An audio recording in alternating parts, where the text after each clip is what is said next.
Okay, so for this class, we are going to be discussing anti-intellectualism. So, the focus on anti-intellectualism in political discourse will be the subject of today's class. We will cover themes that were put forth by Richard Hofstadter, who is an intellectual studying anti-intellectualism, views on higher education, etc. And we will be discussing the ways in which anti-intellectualism is integrated into populist politics. Just as if you are coming across the name Richard Hofstadter and you thought that you're not sure where to locate the reading, do not worry. As a reminder, today there is no reading. I'm giving you a little bit of a break in that regard, and all you have to do is listen to the lecture for today's class. We will discuss the importance of political rhetoric. Political rhetoric can be used to communicate distrust in science, distrust in expertise, and specialized knowledge. And we will go over some current and historical examples of how politicians use rhetoric to talk about intellectuals, expertise, and higher education. Anti-intellectualism features prominently in political discourse throughout the world. Former member of Parliament, British Parliament Michael Gove, for example, once said, quote, "We've had enough of experts." Prime Minister of Turkey, Erdogan, has taken on various restrictive measures to try to curb academic freedom on universities throughout Turkey, particularly academic expression that Turkish authorities deem to be anti-nationalist. And a wide range of anti-science conspiracy theories have proliferated in reaction to the COVID pandemic. These have been most notable in countries such as Germany, Switzerland, Austria, the United Kingdom, and here in the US. Anti-intellectualism has long existed in US politics. Richard Hofstadter's seminal work, Anti-Intellectualism in American Life, is rich in political concepts about this phenomenon. If there are students interested in political rhetoric or political history or political sociologies, these essays offer critical insights. Hofstadter locates certain themes revolving around anti-intellectualism throughout U.S. history, going far back with many examples, showing that anti-intellectualism has pervaded virtually every period of American politics. Some themes he covers will be discussed in greater detail than others, such as the battle between common sense thinking or following your gut, so to speak, as opposed to specialized knowledge acquired through higher education, which is often seen as a sign of snobbishness.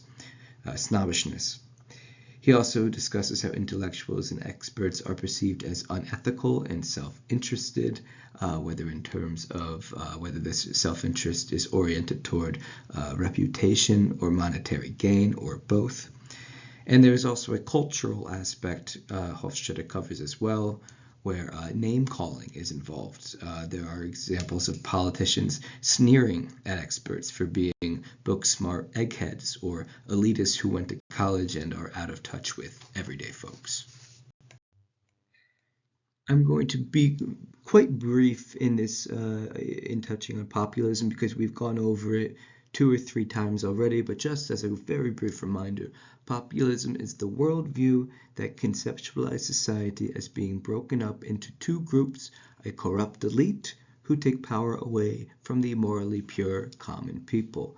The populist wants to have the morally pure common people regain the power that is rightfully theirs. There is also the horizontal opposition added within this vertical opposition between a corrupt elite and the morally pure common people. These horizontal oppositions represent outsider groups and forces. These could be an economic opposition, often thought of in terms of how left-wing populists think, as well as a cultural opposition, which tends to be more conducive to the right-wing populist ideology. Populism has been extensively studied, though the populist resentment that is discussed is often thought of in terms of political elites and economic elites. However, populism also has an epistemic side. Epistemic aspects of populism pertain to first I should say epistemic itself, the word refers to the formal study of knowledge. It refers to the knowledge of the mode of thought one uses, such as common sense thinking versus expert thinking. Epistemic aspects of populism see expertise and intellectualism as a threat to non-expert thinking, as a threat to common sense thinking. There's sort of the epistemic part of populism surfaces when there is a belief that there is a threat to common sense thinking because political elites are more likely to listen to expert thinking instead of ordinary citizens. When this belief manifests itself, anti-science and anti-expert attitudes form, especially anti-science attitudes related to public policy. There is also a disdain that forms for those who have acquired specialized knowledge from higher education and are perceived as quote-unquote knowing better and having more of a voice in society than ordinary citizens. In political sociology and political science, there are these perspectives that are referred to as the supply and demand side of politics. The supply side of politics just refers to matters such as politicians, political parties, etc., whereas demand side politics refers to voter preferences and voter attitudes. The sociological literature on anti-intellectualism has been consumed with demand-side politics, though little research has been conducted on the supply side of politics as it relates to anti-intellectualism. Anti-intellectualism has long existed in U.S. politics on the supply side, meaning conveyed by politicians and parties, but it remains poorly understood regardless of this long history. Politicians are important to study as well as voters because politicians have the ability to instill beliefs about the influence of experts, especially the political influence of experts in relation to the detriment of the common person's influence. There is also an actor-audience relationship at play, an actor-audience interaction, that if we were to only focus on the demand side of populist politics, we are then treating anti-intellectualism as if it is just a mere reflexive impulse or a disposition that is automatically found in the minds of voters, and we forget about the ways in which politicians and voters have a certain type of relationship with one another, where the politician has the ability to instill beliefs about intellectualism among voters. Political rhetoric is not only a topic for political scientists. Rhetoric is inherently sociological. It is an interaction in that politicians use rhetoric to constantly make reference to and point to the common people. They aim to earn their trust and claim to be the true representation of the common people. Although rhetoric might not always be connected to policy and governance, it is generally accepted that voters pay as much attention, if not more so, to a politician's style and talk, whether they seem relatable and authentic, whether they could see themselves as being their friend, someone to get a beer with, as was the case with George W. Bush. They pay as much attention to style and talk of politicians as they do to the politician's policy agenda. In fact, they might pay more attention to style. If we want to understand how human beings think about politics and political culture more generally, it is crucial that we focus on this sociological or human side of politics in political rhetoric. Politicians use rhetoric to create feelings of threat or oncoming crisis, which they claim will occur if their opponent wins. Both candidates did this in the previous election, claiming that if the other were to win, then America would be in crisis. Politicians put forth crisis-laced language, as doing so creates fear and the desire to reach for a source of trustworthy authority that will stop the crisis from occurring. By pointing out this crisis and coming off as relatable and trustworthy, politicians compete with one another to convince the audience that they have their interests in mind and will protect them from crisis. Politicians use rhetoric in an attempt to resonate with the people, including those who are part of what is called the, quote, losers of modernization. The losers of modernization is probably the most well-known concept in political sociology. Scholars use this concept to understand why voters support radical parties. They contend that those who feel threatened by modernization and how society advances, because they feel they cannot adapt to or keep up with society as it advances both culturally and economically. They will then develop feelings of insecurity and a loss of control over their lives. This also pertains to the uneducated and quote-unquote left behind who feel as if modern society places greater and greater emphasis on science and education, and thus their voices become increasingly marginalized. They will then turn to certain parties that claim to be the solution being to rewind society's advancements. When it comes to intellectualism, the losers of modernization prefer to rewind all of society's advancements rather than rely on expert thinking or scientific thinking. They wish to rely on common sense thinking of ordinary citizens. This allows them to gain a sense of control rather than merely be acted upon by experts and political elites. They wish to correct this power imbalance where experts are listened to over the common sense voice of the people. It is for this reason that anti-science conspiracy theories are associated with feelings related to the losers of modernization state of being, such as feelings of powerlessness, uncertainty, and existential insecurity. The anti-intellectual politician faces a set of challenges in trying to resonate with their voters. For one thing, politicians simply have to collaborate with a wide range of people, including experts. Regardless of what they might say, politicians rely on others. Politicians are individuals, and no individual alone can possibly acquire the wide range of expertise on a long list of topics that is necessary in order to inform policy decisions. Furthermore, major politicians are themselves a product of higher education, usually receiving their degrees from the most prestigious colleges and universities. Thus, culturally speaking, they are a part of the snobbish elite eggheads that anti-intellectual populists fear and despise. There are several strategies that politicians have used throughout political history in order to overcome these challenges and resonate with their target audience. First, the politician claims that common sense thinking will guide his or her decision-making. Rather than claim to be reliant on experts, the populist politician will claim that they will carry themselves with the same mode of thought as the ordinary citizen. This allows the common person to see their form of thinking, that meaning common sense thinking, projected into political decisions and gives them a sense of empowerment.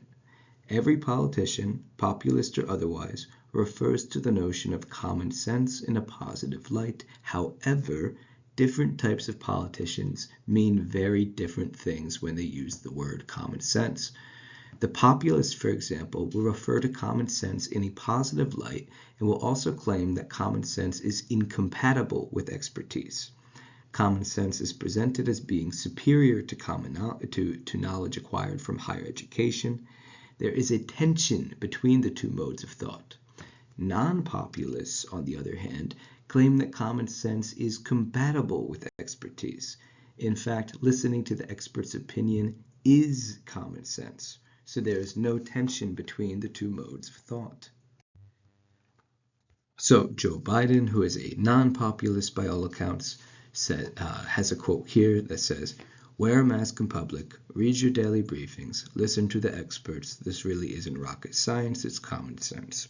So from the non-populist point of view, common sense is listening to experts. There's not a tension between expert thinking and common sense thinking.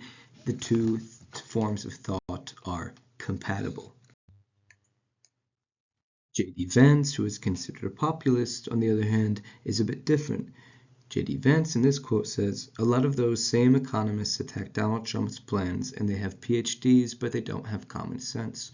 So here we see a tension between economic thinking, thinking that could be acquired through specialized training, such as acquiring a PhD, and common sense. The two are not compatible. If an economist with a PhD makes a claim, that claim is maybe based on the higher education they received, but not so much on common sense thinking of the ordinary citizen. So there is a tension and a distance between the common sense thinking person and experts. Non-populists sometimes put forth rhetoric that can be seen as disempowering to common citizens. For example, they disempower the ordinary citizen's voice by claiming that the expert's voice is more important. This does little to help the feelings of those losers of modernization who feel they have little control and are without a voice. So Hillary Clinton here, who is a non-populist, sort of conveys this disempowering frame.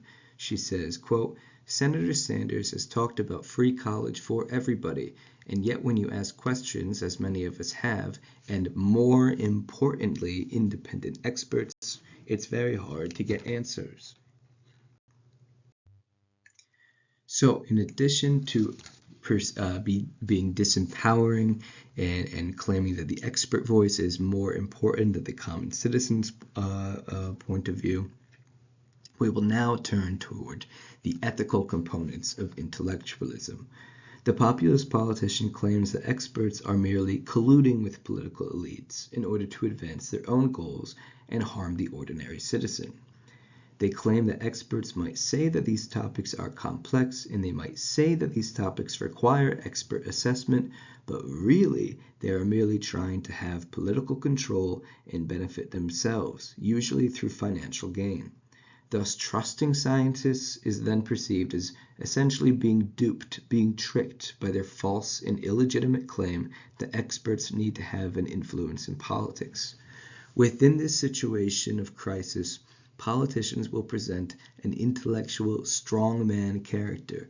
This type of politician claims that he or she is as equipped to understand complex topics as the expert is, and with this intellectual ability is able to detect if the expert is engaging in any dangerous plots.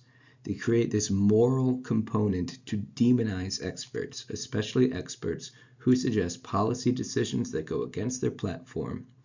Heroes do not work with villains. Thus, with this demonization, the politicians use this demonization to justify their lack of collaboration with experts. So, Dwight D. Eisenhower, during his 1952 presidential campaign, conveys this sort of moral component of anti-intellectualism. Eisenhower says, and when it comes to casting out the crooks and their cronies, the experts in shady and shoddy government operations will be on their way back to the shadowy haunts, the subcellars of American politics from whence they came. So here, experts are perceived as crooks and cronies. They're financially self-interested. They're in shady and shoddy government operations. So they're working behind the scenes. They claim to be experts, but really they have something else in mind. They work in shadowy haunts, the subcellars of American politics. Eisenhower, being the populist, will try to get them out of politics, push them back out of the center of the political arena. This is a very common pattern in epistemic populism. Despite the fact that style has very little to do with policy agenda, it can be used to relate to citizens, to show them that politicians are not snobbish in their ivory towers, but rather are just like everyday Americans. It demonstrates that every aspect of their being, their hobbies, the way they speak, the way they joke around, the way they eat, is authentic, and thereby earns the trust of those they speak to. Anti-intellectualism is a style. One way politicians try to come off as relatable and prevent snobbishness is through a low epistemic style. For example, if a president is well educated, they will try to downplay the lessons they learned in these prestigious colleges and universities and instead place greater value on what they learned through lived experience. This is true of populists, but not so much true of yes, this is true of populists, but not so of non-populists. I will break down a few examples. So, Bill Clinton, in his 1992 campaign, has been categorized as a populist in the literature. Bill Clinton says, "My grandfather just had a grade school education, but in that country store he taught me more about equality in the eyes of the Lord than all my professors at Georgetown, more about the intrinsic worth of every individual than all the philosophers at Oxford, and he taught me more about the need for equal justice than all the jurists at Yale Law School." So Bill Clinton went to Yale, he went to Oxford, he went to Georgetown, and he tries to downplay this sort of these elite aspects of his life by trying to show that he is like the everyday man, like he conveys lived experience and common sense, ordinary life to be far more wise than any of the scholars at any of these fancy schools could have taught him. It is this way that populists try to seem culturally more relatable to the everyday citizen by downplaying their own prestigious education. Non-populists, however, are much less likely to downplay their own education. They're a bit more distant and maybe even accidentally kind of elitist. They reveal intellectual affinities. Pictured here is Adlai Stevenson. He ran for president in 1952 but was unsuccessful. He lost by quite a bit. In his campaign speeches, you could find that he's not trying to hide the fact that he's quite an intellectual. He quotes Aristotle, he quotes F. Scott Fitzgerald, he talks fondly about he went to Princeton, talks fondly about his Princeton education, and sort of mocks his opponents for being rather stupid. He comes off as a bit snobbish, a bit intellectually elite, proud of his Ivy League background, etc. Doesn't really make much of an effort to close the epistemic distance from his own intellectually elite position to relate to the common person. So, just a couple of examples of non-populist rhetoric that doesn't really make an attempt to establish epistemic relatability. Adlai Stevenson, again, non-populist, says, "If you want to understand what the 1920s was like, I commend to you the books of a Princeton contemporary of mine, a man named F. Scott Fitzgerald, who wrote some very enduring prose about those days." Okay, so, here, of course, he's kind of speaking like a bit of an intellectual, recommending work by F. Scott Fitzgerald and mentioning his own Princeton education in a way that was, mostly irrelevant to the speech. George H.W. Bush, also a non-populist, says, quote, "The other day, President Reagan said he saw our continued involvement in space as a liberation. That is a pretty thought, as Hemingway used to say, and I do not differ with it." Non-populists tend to have a favorable outlook of academia. They often refer to colleges and universities as standing as prideful representations of the state they're in and say that academics are worthy of praise. Populists, on the other hand, view higher education negatively, claiming that the common sense wisdom learned through lived experience is superior to specialized knowledge. They further claim that there is an elitism to higher education that is out of touch with ordinary citizens. Higher education is enemy territory, representative of the elites in society, the same elites that populists oppose. So, for an example, I will turn again to Adlai Stevenson, who says, "I rarely miss the opportunity of visiting a university. Perhaps I discovered at long last the reason for this mysterious attraction a few days ago when I overheard some of my staff talking about eggheads. They were quoting some newspaper columnists who said that only eggheads could understand my speeches. For a few minutes I took this egghead talk personally in injured silence, but I couldn't stand it and summoned up the courage to ask them what an egghead was. The answer I discovered is that an egghead is anyone who has gone to college.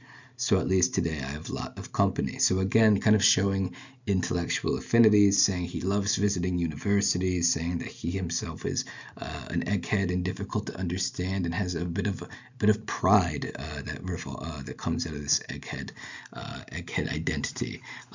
It is worth noting that egghead was, in fact, I know it might sound goofy to us, but egghead was in fact a very common insult hurled at Adlai Stevenson during the 1952 presidential election. And I have this quote here from Hofstadter, who quotes an anonymous journalist. The truly appalling phenomena is the irrationality of the college-educated mob that has descended upon Joseph R. McCarthy. It must be something in McCarthy's personal makeup. He possesses, it seems, a sort of animal negative pole magnetism which repels alumni of Harvard, Princeton, and Yale, and we think we know what it is. This young man is constitutionally incapable of deference to social status. So rather than, let's say, recognize the impressive nature of the feat of the intellectual, there's something empowering and related to pride that comes with sort of not showing deference to the social status that one would have acquired by either getting an advanced degree or attending a fancy school. So none of this is of the writings is said to suggest that there can't be such a thing as healthy skepticism. Of course, I'm mostly here presenting to you rhetorical patterns and patterns in political performance. I'm not concerned with whether or not anti-intellectualism is a good or bad thing in this lecture. There is such a thing as having a healthy amount of skepticism as to what intellectuals and experts tell us. Intellectuals and experts have their own motives that might be subjecting them to any type of bias that could pervert their results. They are simply prone to methodological error. They can make mistakes in conducting their research. They have reputational motives to fill, and they might push out more research than they are actually capable of doing, and resulting in a great deal of publications that aren't very high in quality. They have ideological biases that can pervert their results. It's just something to be said about having a sort of healthy skepticism of an intellectual's claim, and as opposed to a sort of knee-jerk rejection of an intellectual's claim, just rejecting the intellectual merely because he or she is an intellectual. That would be a thoughtless, knee-jerk rejection of intellectualism.